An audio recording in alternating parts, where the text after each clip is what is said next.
बारामती पोटनिवडणुकीत ठाकरेंच्या शिवसेनेच्या पाठिंब्यावरून अजूनही वेट अँड वॉचची भूमिका पाहायला मिळते।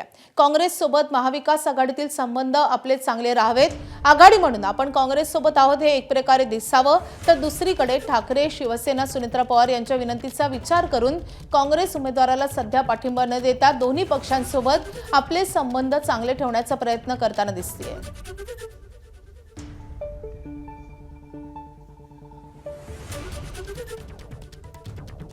तर एका बाजूला ठाकरेंना हे सांगायचं आहे की आम्ही मित्रपक्षासोबत आहोत आणि दुसरीकडे सुनेत्रा पवार यांनी फोन करून जी विनंती केलेली आहे तर त्या विनंतीचा मान ठेवायचा। त्यामुळे शरद पवार यांनी काँग्रेसच्या स्थापनेपासून त्या पक्षाबरोबर काम केलंय आणि पक्ष जरी सोडला तरी त्यांची विचारधारा काँग्रेसचीच राहिलेली आहे आणि काँग्रेस बरोबरच त्यांनी तुमचं पुढे राजकारण केलं। त्याच्यामुळे पवारसाहेब जे म्हणतात की काँग्रेसला ती जागा लढण्याचा अधिकार आहे, कारण राष्ट्रवादी काँग्रेस लढत नाही कौटुंबिक कारणामुळे। याचा अर्थ दुसरं कोणी लढू नये ही भूमिका ठेवता येत नाही। त्याच्यामुळे लोकशाहीमध्ये जर कोणी लढत असेल, निवडणूक लढत असेल,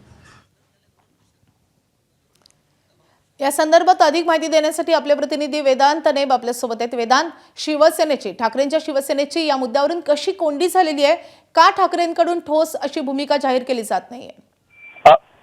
माधवी, महाविकास आघाडीचा मोठा पक्ष म्हणून ठाकरेंची शिवसेना आहे आणि दुसरीकडे त्यांचाच मित्रपक्ष काँग्रेसने बारामती पोटनिवडणुकीमध्ये उमेदवार दिलेला आहे।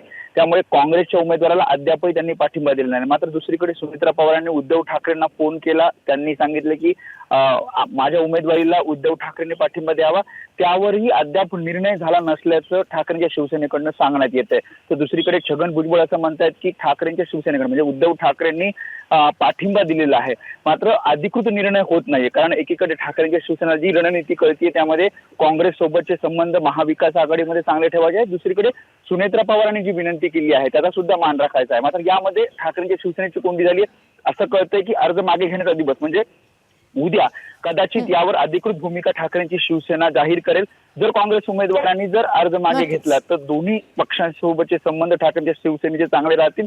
मात्र जर काँग्रेसने उमेदवारी अर्ज मागे घेतला नाही तर मात्र ठाकरेंची शिवसेना काय निर्णय घेणार हे बघावं लागेल। नक्कीच आता उद्या अर्ज मागे घेण्याचा शेवटचा दिवस आहे, तोपर्यंत तरी ठाकरेंच्या शिवसेनेची भूमिका स्पष्ट होते का हे पाहणं महत्त्वाचं असणार आहे। वेदांत, तुझ्याकडून या संदर्भातले अपडेट जाणून घेत राहू। सध्या धन्यवाद या सगळ्या सविस्तर माहितीसाठी। एबीपी माझा, उघडा डोळे बघा नीट।